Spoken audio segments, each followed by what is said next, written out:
مساء الخير متابعيني أينما كنتم. اليوم إن شاء الله نشرح لكم ونوضح لكم موضوع مهم جدا، وهو أحد أدوية ضغط الدم وما علاقته بالسعال الجاف عند الكثير من مستخدميه. كما نلاحظ أن ضغط الدم يعاني منه الكثير من الناس، وهناك الكثير من الناس يستخدموا أدوية ضغط الدم.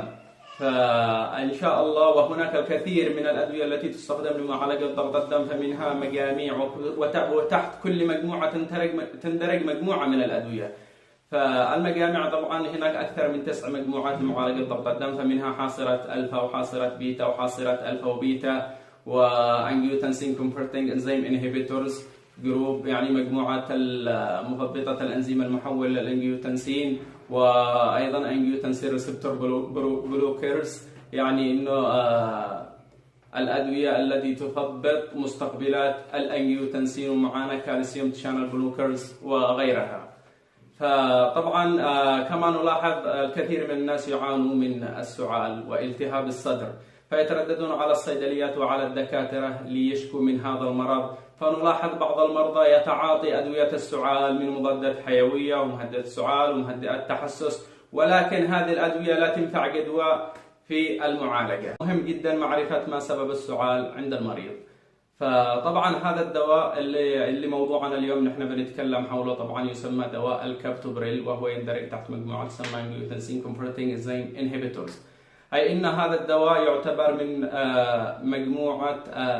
مجموعة مثبطات الأنزيم المحول للانجيوتنسين. طبعا هذا الدواء عند الكثير من المستخدمين حوالي بنسبة 10% يفعل عند مستخدميه سعال جاف، وذلك بسبب تراكم البريديكينين داخل الممرات الهوائية.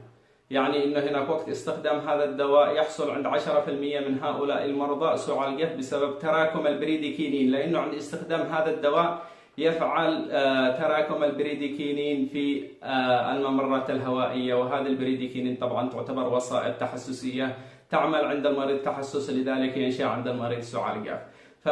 منك أنت كصيدلي أو كدكتور أو كمريض مثلا لازم تعرف ما سبب السعال الموجود فيك أنت كمريض. فإذا كان مثلا المريض يعاني من زكام والتهاب في الصدر وحمى، فهذا طبعا يكون سعال التهابي ويتعالج بالمضادات الحيوية، وطبعا يتعالج كما قلت لكم بالمضادات الحيوية ومهدئات السعال ومهدئات التحسس.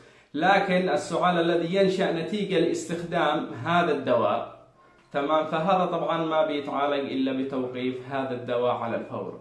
فيجب عليك أنت كصيدلي أو كدكتور سؤال المريض، أو لما تشوف المريض مثلا تصرف له الكورس الأول، الكورس الثاني، الكورس الثالث من الأدوية ولا تنفع جدوى، طبعا لازم تسأل المريض هل هذا المريض بيستخدم أدوية من أدوية ضغط الدم. إذا كان هذا المريض يستخدم أي نوع من أدوية ضغط الدم لازم تعرف أي شو هذا الدواء. إذا كان الكابتوبريل وقال لك مثلا المريض بيحصل عنده السعال فجأة، تمام، وسعال جاف ناشف من دون حمى، من دون زكام، من دون التهاب بالحلق، من دون أي حاجة، فيعرف إنه هذا طبعا من الآثار الجانبية للكابتوبريل، ويجب توقيف هذا الدواء على الفور، وبالتالي سوف يحدث السعال ويوقف السعال، وتكون أنت عالجت المريض معالجة صحيحة بدل من استخدام الأدوية. يعني نحن لازم في المعالجة نشيل المسبب، فالمسبب هو كان آثار جانبية للدواء، لازم نشيل هذا الدواء الكابتوبريل ونغير له دواء ثاني للمريض. طبعا ننصحه انه يروح عند الدكتور اخصائي ضغط الدم. نقول له مثلا انت كصيدلي وصل عندك الصيدليه مش من حقك تصرف ادويه ضغط الدم، لذلك ممكن تقول لهذا المريض هذا السعال اللي فيك بسبب استخدام هذا الدواء، يجب عليك التوجه الى اخصائي ضغط الدم من اجل يشيك عليك ويغير لك الدواء.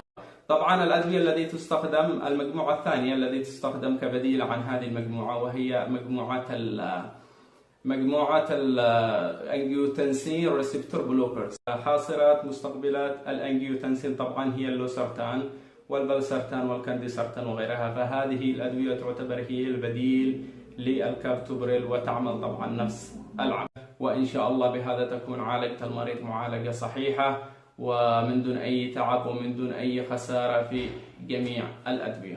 وأي سؤال أو استفسار متابعيني حول هذا الدواء أو حول أدوية ضغط الدم بشكل عام، فاتركوا لي طبعا السؤال في التعليق، وإن شاء الله نرد عليكم حالا.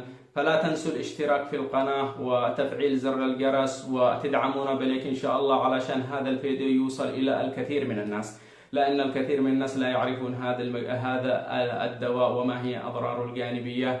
فالكثير من الناس بتعاني طبعا من السعال، فيستخدمون الكثير من الأدوية ولكن لا جدوى.